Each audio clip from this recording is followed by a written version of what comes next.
Sir ఇంకా చెయ్యి నొప్పి కాలు నొప్పి ఏంటి సార్? 5 రూపాయలకే మన శాస్త్రి బాంబు దొరుకుతుంటే. మేము సమాజంలో ఉన్నామా, ప్రొద్దుటూరు పట్టణంలో ఉన్నామా, లేకపోతే అడవిలో ఉన్నామా?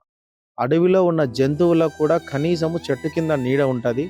కానీ మాకు చెట్టు కింద నీడే కాదు, ఏమీ లేకుండా రోడ్డు పైన మమ్మల్ని పడేశారు.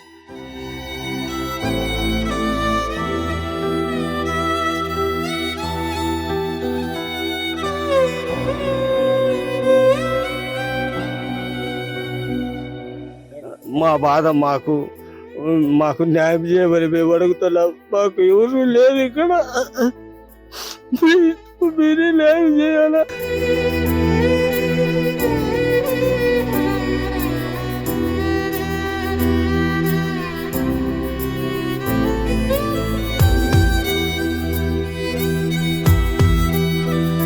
దేనిలో ముంచి ఇక్కడ నివాసం చేస్తాను.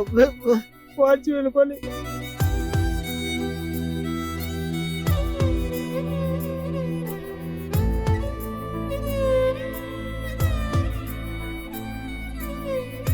Welcome to Suman TV. నేను మీ సురేష్.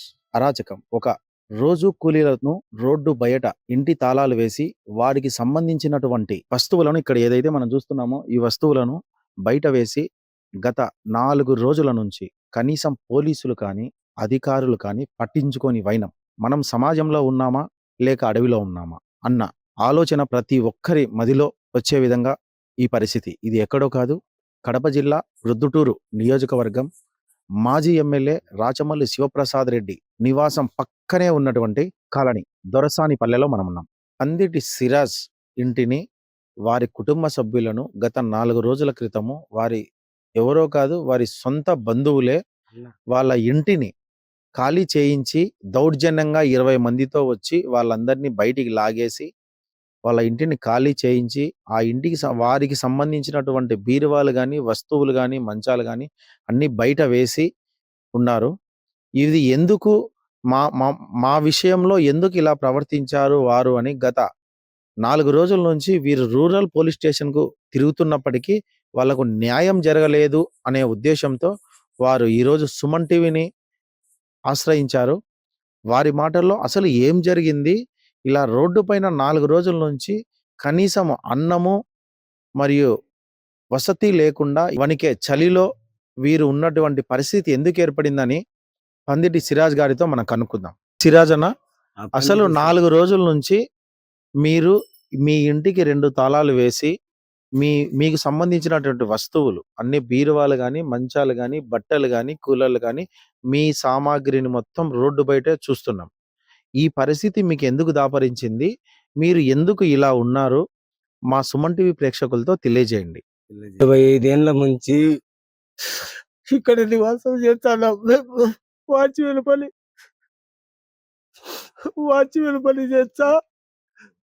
వెళ్ళిపోయి చేస్తా మేము బతుకుతున్నా ఇక్కడ. రెడ్డి నరసింహాడి కొడుకు మోహన్ రెడ్డి స్థలం ఇచ్చినాడు. అది నేను కొని కోబేటికి పోయినాక మా అన్నకు నేను కువైట్లో నుంచి డబ్బు పంపించినాను. మా అన్న ఏం చేసినాడో నాకు తెలియదు. నేను నిజేట నా భార్య పేట చేపేయమని నేను చెబితే, నేను నీ భార్య పేట చెల్లదు అని తన పేట చేసుకొని, నాకు 3 ఆడపిల్లలే కదరా, నాకు పెళ్లి అవుతుంది, ఆ బిడ్డలకు పెళ్లి అయినాక నీ కొడుకలకే కదా ఈ ఆస్తి అన్నాడు. అంటే సరేలేని ఐకమత్యంతో 4 రూములు వేసినాను. 4 రూములు వేసినాక ఒక రూములో నేను, ఒక రూములో వాడు ఉన్నాడు. 2 కొడుకులు పక్క రూముల్లో ఉన్నారు. పక్క రూముల్లో ఉన్నాక నేను ఇప్పుడు సంసారం చేస్తంటే నాకు ఒక ఇల్లు కావాలా అని అంటే, నేను ఎందుకు ఇచ్చాను రా ఇల్లు, నీకుండే హక్కు నాకుంది, నా బిడ్డగారికి కావాలి అని ఇప్పుడు 2 ఏళ్ల నుంచి పట్టుదల బట్టి, నీ బిడ్డగారికి ఎందుకు ఇచ్చారా, నీ బిడ్డకు పెద్ద బిడ్డకు నేను కట్నం ఇచ్చిన, ఇంటిలో హక్కు ఎవరికి లేదని చెప్పిన పెద్దలను పిలిచి పలికి అంటే ఏం ఊరు పలకరు. నాకు నా ఇల్లు నాకు కావాలి, నా ఆస్తి నాకు కావాలి, నువ్వు ఖాళీ చేయని 2 ఏళ్ల నుంచి తొక్కర చేస్తున్నాడు. తొక్కర చేస్తంటే నేను చేయను, నువ్వేమేం చేస్తాను అని మోహన్ రెడ్డి దగ్గరికి పోయి, సార్ నా పరిస్థితి అని ఏడ్చి చెప్పుకుంటే, నేను చేస్తా నీకు న్యాయం, నువ్వు డబ్బు కట్టినది, నువ్వు మీ అన్న కాదు కట్టింది, మీ అన్న దొంగ సంతకం నువ్వు చేయించుకున్నాడు, నేను ఇప్పుడు తిరిగి నీకు న్యాయం చేస్తానైనా అన్నాడు అని వాళ్ళ తమ్మునికి భాస్కర్ రెడ్డికి చెప్పి న్యాయం చేస్తే లేదు నా పేరిట ఉంది ఈ ఆస్తి నాకే నా బిడ్డలకు అని ఇప్పుడు గేడికి తిరుక్కొని తో దౌర్జన్యంగా తోలకచ్చి తోలకచ్చి నా సామాన్లు బయట మందిని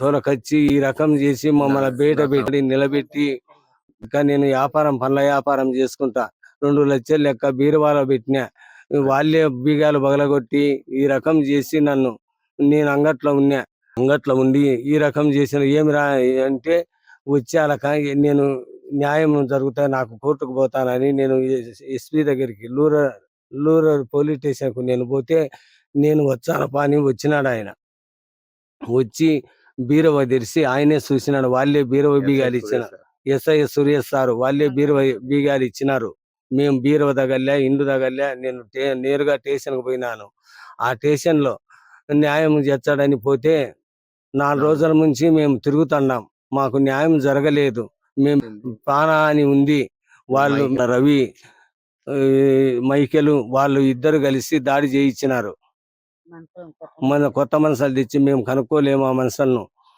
ఈ రకంగా మా అన్న ఉండి నిలబడి చేయించినాడు మీరే న్యాయం చేయాలని మేము పోతే మీకేం న్యాయము వాళ్ళ ఇండ్లు వాళ్ళు ఖాళీ చేయించండి నేను 25 ఏళ్ల నుంచి ఈ ఊరిలో నివాసం చేస్తాడా ఎవరే గాని ఊరిలో విచారించి నన్ను న్యాయస్థానం మాకు న్యాయం చేయమని కోరుతాడా ఎస్ఐ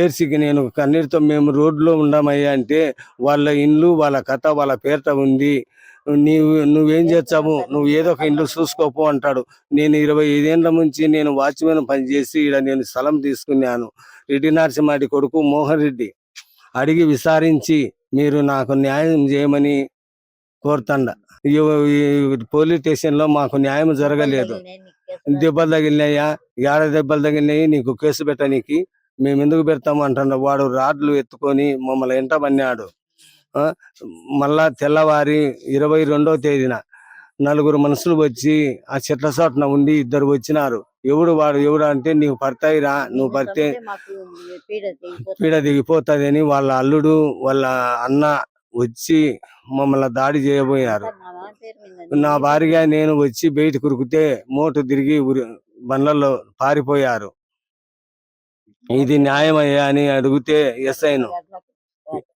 ఎస్ఐని అడిగితే మీకు దెబ్బలు తగిలింటే చెప్పు ఇప్పుడే రాచా కేసు ఏం దెబ్బలు పోనరా అంటాడు కేసు అంటే లెక్క పోయిందంటే నిజరూపం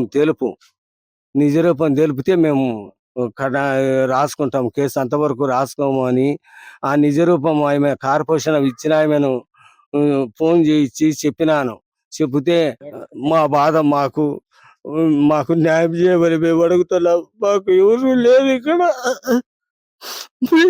మీరే న్యాయం చేయాలా న్యాయం చేయమని మేము కోరుకున్నాం మాకు ఎవరు లేరు ఇక్కడ స్థలం లేదు మీరు న్యాయం చేయాలా మాకు ఎవరు లేరు అడవిలో ఉన్నాం మేము అడవిలో ఉన్నట్టు ఉంటాం మీకు న్యాయం చేయండి మేము నది రోడ్లో ఎవరు మాకు చెప్పేటోళ్ళు లేరు చేసేటోళ్ళు లేరు మీరే న్యాయం చేయాలా మా కొడుకులు ఏరియలు అమ్మాయిలు చూసుకోండి వచ్చి ఎంక్వైరీ చేయండి మీరు మాకు ఎవరు లేరు నేను గత 4 రోజుల నుంచి మాకు 20వ తేదీ 1వ నెల 2025లో నేను ఊరికి వెళ్ళినాను మా నాన్నగారు అంగడి చూసుకుంటుంటే 15 మంది తెలియని వ్యక్తులతో మేకల మైకలు మేకల పందిటి సుదర్శన్ మరియమ్మ వీళ్ళు 5 మంది రౌడీలను పిలుచుకొచ్చి దౌర్జన్యముగా మా ఇంటిని డోర్లు పలగొట్టి వాకిలి పలగొట్టి మేము వ్యాపారం దిననిత్యం చేసుకునేటోళ్ళము వేరే అవసర నిమిత్తం వేరే సాట అప్పు చేసింటే వారికి అప్పు కట్టాలని మేము 2 లక్షలు తీసుకొచ్చి పెట్టుకున్నాము నేను వచ్చి అప్పు కట్టుకోవాలని అదే పనిగా వడ్డీకి తీసుకొచ్చి పెట్టుకొని ఆ డబ్బులు కూడా కనపరాలేదు మాకు వెళ్ళి ఉంటే వాళ్ళకు తిరిగి చెల్లించాలని అదే పనిగా అప్పు చేసి పక్కన తీసుకొచ్చాము ఒక సాట ₹1,00,000 ఒకటి సాట ₹1,00,000 ఆ డబ్బులు కూడా మాకు మా దగ్గర ఉందని మా పెదనాన్న వాళ్ళకు తెలుసు అందరూ రౌడీలు ఉన్నారు వాళ్ళ చేతిలో రాడ్లు గడార్లు పెట్టుకొని ఉండారు. ఏదన్నా సమస్య జరిగితే మాకు ఇబ్బంది అవుతుంది అనే, ఏదన్నా దెబ్బలు తగులుతాయి అనే ఉద్దేశంతో అని స్టేషన్‌కి వెళ్దామని స్టేషన్‌లోని పోలీసులను సంప్రదించాము. ఆడ స్టేషన్‌లో సమయానికి ఎస్ఐ గారు లేకపోవడంతో అన్నీ ఎదురు చూసి తరువాత ఇంటికొచ్చాము. ఇంటికొచ్చి చూసాకల్లా అన్ని సామాన్లన్నీ ఉన్నాయి బెట వేసి. తరువాత మాకు మా డబ్బులు ఉందో లేదో అనే అనుమానంతో, అదే అనుమానంతో ఎస్ఐ గారికి చెప్తే రాత్రి 10 గంటలకు ఎస్ఐ వెంకట సురేష్ గారు వచ్చి, "ఈ బీరువాను మీరు ఇంట్లో పెట్టుకోండి, డబ్బులుంది అంటన్నారు గదా!" అంటే నేనుండుకొని, "అయితే 5,000, 10,000 అయితది సార్. నాకు డబ్బులు దాంట్లోది చానా ప్రధానం. వేరే పెళ్లి సమస్యకై మనం వేరే సాట తీసుకొచ్చి పెట్టినామని" చెప్పాను సార్. అంటే, "బీగాలు ఏడ పెడతావు నాయనా" అని అడిగింటే, "ఫ్రిడ్జ్ డోర్ మీద పెట్టినామంటే" వాళ్ళే ఫ్రిడ్జ్ డోర్ ఈడ వేశామని చూపించాను సార్. చూపిస్తానే అన్నీ బీగం ఉన్నది. వాళ్ళు ఏమి చేసినారో ఏమో లోపలికి పోయి, మేము మటుకు లోపల లేము. వాళ్ళు సామాన్లు బయట వేసేటప్పుడు మేము మా రక్షణకై మేము ప్రాణభయంతో, ప్రాణహాని ఉంది, యాడ మమ్మల్ని చంపుతారు లేదా మాకు ఇంకోటి ఆపద ఉంటాదనే ఉద్దేశంతో పోలీస్ వారి కాడికి వెళ్ళాము. రాత్రి 10 గంటలకు ఎస్ఐ గారు వచ్చి ఆ బీగము వాళ్ళు ఇచ్చిన బీగంతో ఓపెన్ చేయడం వల్ల దాన్ని చూస్తే దాంట్లో డబ్బులు రూపాయి కూడా లేకుండా ఖాళీగా చేసి పెట్టినారు. 2,00,000 మా జీవనాధారం, మేము అప్పు కట్టుకోవాలా ఇప్పుడు. వాళ్ళు కాదుకూడదు, మేము పెళ్లి పెట్టుకున్నాం, మాకు డబ్బులు ఇయ్యని వాళ్ళతో మాకు చాలా ఇబ్బంది పెడుతున్నారు. ఆ 2,00,000 మళ్ళా మేము అప్పు చేయాలంటే మాకు ఏడ పుడుతుంది. 4 రోజుల నుంచి నాకు 2 ఏళ్ల కొడుకు, 3 ఏళ్ల కూతురు ఉంది అయ్యా. దాన్ని బట్టి వాళ్ళు ఎట్నో ఊరికాడ నుంచి రాకుండా ఊరికాడనే ఉండమని చెప్పిన. అదే నాకు 2 ఏళ్ల కొడుకును చలికి రోడ్డు మీద పండబెట్టుకోవాలంటే నా అవస్థ చూడండి ఏ విధంగా ఉంటుందో మీరే ఊహించండి, ఎంత ఘోరంగా ఉంటుందో. ఒక రోడ్డు మీద 2 ఏళ్ల కొడుకును, 3 ఏళ్ల కూతుర్ని పెట్టుకొని రోడ్డు మీద ఉండాలంటే, ఈ మా మా అమ్మ కావచ్చు, మా భార్య కావచ్చు, ఆ, మా పిల్లోళ్ళు కావచ్చు, మా వదిన కావచ్చు, ఈ స్నానం చేయకుండా కనీసం వండుకొని తినడానికి కూడా మాకు కనీస జీవనాధారం ఉంటే కదా తినడానికన్నా డబ్బులన్నా ₹10 సంపాదించుకోనికి వసతి లేకుండా, మేము ఉండడానికి వసతి లేకుండా చేశారు. ఇక మేకల మైకేలు, మేకల రవికి, ఇంకా కొందరు, వాళ్ళ పేర్లు పూర్తి నాకు తెలియదు. పర్టికులర్‌గా మేకల మైకేల్ అనే అతను పర్టికులర్‌గా మమ్మల్ని టార్గెట్ చేసి మాకున్నటువంటి చిన్న చిన్న సమస్యలను పెద్దదిగా చేసి, అతను చానా పెద్దగా చేసి వాళ్ళే ఆక్రమించుకొని ఉండాలనే దురుద్దేశంతో మమ్మల్ని ఎన్నో ఇంకొకటి ఈ 20వ తేదీ నుంచి జరిగిన సంఘటనకు మేము పోలీసు వారిని ఆశ్రయిస్తే, వాళ్ళు ఈ పోలీసోళ్ళు వాళ్ళు ఒకటయ్యి మమ్మల్ని అస్సలు ఏమీ ఆలోచన లేకుండా వెయిట్ చేయండి అని 4 రోజుల నుంచి వెరిఫికేషన్ కావాలా అనేసి ఎస్ఐ గారు, అయ్యా గత 4 రోజుల నుంచి మేము నడి రోడ్డులో, ఒక చిన్న పిల్లోళ్ళు కావచ్చు, ఆడవాళ్ళు కావచ్చు, మేము కావచ్చు, పండుకో కనీసం నిద్రపోవడానికి కూడా కనీసమైన వసతి లేదు. మేము అయ్యా ఇది పరిస్థితి అని మిమ్మల్ని సంప్రదిస్తే 4 రోజుల నుంచి విచారణ చేస్తున్నాడు. ఈరోజు సిఐని కలిసినాం. సిఐ వచ్చేసి ఈరోజు కేసు మాకు ప్రాణహాని ఉంది అన్నా వాళ్ళకు జస్ట్ అదేది కౌన్సిలింగ్ ఇస్తా అంటున్నారు. మమ్మల్ని చంపుతామనే వాళ్ళకు కౌన్సిలింగ్ ఇస్తా అంటున్నాడు ఎస్ఐ సారు. ఎస్ఐ సార్‌తో కాదని సిఐ సార్‌తో మాట్లాడనీకి పోయినాం. ఇప్పుడు సిఐ సారు విచారణ చేస్తా అంట. మేము 4 రోజుల నుంచి రోడ్డు మీద ఉండాము. రోడ్డు మీద ఉంటే ఆయన 4 రోజులు విచారణ చేశారు. ఈయన ఒక 50 రోజులు చేస్తారు విచారణ. మేము 50 రోజులు ఈడనే ఉండాల. నెక్స్ట్ ఈయన కాదని ఈయన ఇడిచిపెట్టి తర్వాత మళ్ళా డీఎస్పీ మేడం కాడికి పోవాలా. ఆయమ డీఎస్పీ మేడం విచారణ చేస్తే మళ్ళా ఎస్పీ సార్ కాడికి పోతాం. ఆళ్ళు విచారణ అంటే మేము జీవితకాలం రోడ్డు మీదనే ఉండాలి. మా పరిస్థితి భగవానికి కూడా రావద్దని మేము కోరుకుంటున్నాం. అదే మీరు న్యాయం చేయాల్సిన స్థానంలో ఉండి మీరు న్యాయం చేయకుండా మీరు నిర్లక్ష్యం చేస్తున్నారు. వాళ్ళ అధికార బలంతోనో, వాళ్ళ ధన బలంతోనో మాకు తెలియదు సార్. మాకు మటుకు న్యాయం కావాలని మేము ఈ సుమన్ టీవీని కోరుకుంటూ ఉన్నాము. ఎవరు దిక్కులేని వాళ్ళకు దేవుడే దిక్కన్నట్టు పోలీసోళ్ళు ఇప్పుడు మటుకు మాకు ఇంతవరకు 4 రోజులైతుంది మాకు న్యాయం చేయలేదు. ఇంతకు అడవిలో జంతువుల కన్నా ఇంత స్వేచ్ఛ ఉంటది గానీ, మాకు మనుషులమైన మాకు ఇంత స్వేచ్ఛ లేదు. ఇది సమాజమో అడవి చాలా మేలు అనిపిస్తుంది ఈ సమాజం కంటే మాకు ఇప్పుడు మటుకు పొద్దుటూరులో ఉన్న రూరల్ పోలీస్ స్టేషన్ లో ఉండే పోలీసులు మటుకు న్యాయానికి చాలా విరుద్ధంగా న్యాయం అనేది చేయకుండా న్యాయానికి విరుద్ధంగా చేశారు. అసలైంది మమ్మల్ని మనుషులు అనుకున్నారో ఏమనుకున్నారో మాకు మటుకు తెలియదు. మనుషులమైతే మాకు న్యాయం చేయాలి కదా. వాళ్ళ వర్షంలో మేము మనుషులం అనుకోలేనట్టుంది. మేము దళితులమని ఏమన్నా చిన్న చూపు ఉందో అది మాకు అర్థం కాలేదు. దళితులు అంటే మొదటి నుంచి ఒక ఎస్ఐ పట్టించుకోడు, కానిస్టేబుల్ పట్టించుకోడు, సిఐ పట్టించుకోరు, ఎవరు పట్టించుకోరు. స్టేషన్‌కి పోతే అతను దళితుడు అంటే అతని ఎంక్వైరీ కూడా చేసేదేమి ఉండదు. ఇదండి బాధితుల ఆవేదన. గత 4 రోజుల నుంచి చిన్న బిడ్డలనేసుకొని గజ గజ వణికే చలిలో మేము రోడ్డు పైన పడుకుంటున్నాము. ఇక్కడ ఏదైనా సరే పురుగులు గాని, పాములు గాని తిరుగుతాయన్న భయంతో కేవలం స్ట్రీట్ లైట్ ఉండడం వల్ల మెలకువగా ఉంటున్నాము. 4 రోజుల నుంచి కనీసం కాలకృత్యాలు తీర్చుకునే పరిస్థితి కూడా మా వద్ద లేదు. మేము కేవలం పండ్ల వ్యాపారం చేసుకునే వాళ్ళమే. పండ్ల వ్యాపారం చేసుకుంటూ మా జీవనాధారం మేము సాగిస్తున్నాము. చిన్న పిల్లలున్నారు మాకు. ఆ చిన్న పిల్లలని కూడా చూడకుండా సొంత రక్త సంబంధీకులే మమ్మల్ని మా ఇంటి ఏదైతే వాకిలి ఉందో ఆ వాకిలిని పలగొట్టి మా సామానంతా బయట వేశారు. రూరల్ పోలీస్ స్టేషన్‌కు తిరుగుతున్నప్పటికీ కనీసం పోలీసులు ఈ ఇసుమంతా కూడా పట్టించుకోలేదు మా గురించి. ఎంక్వైరీ చేస్తాం అని అంటున్నారు. అది కూడా ఈరోజు చెప్పారు. ఎంక్వైరీ చేసి కేస్ కట్టిస్తాము అని. వీళ్ళు పండ్ల వ్యాపారం చేసుకుంటారు. ఇక్కడి నుంచి దాదాపు ఒక 30 మీటర్ల దూరంలో వీళ్ళకు సంబంధించినటువంటి పండ్ల వ్యాపారానికి సంబంధించిన ఒక రూమ్ ఉంది. ఆ రూమ్ నందు వీళ్ళు పండ్ల వ్యాపారం చేసుకుంటారు.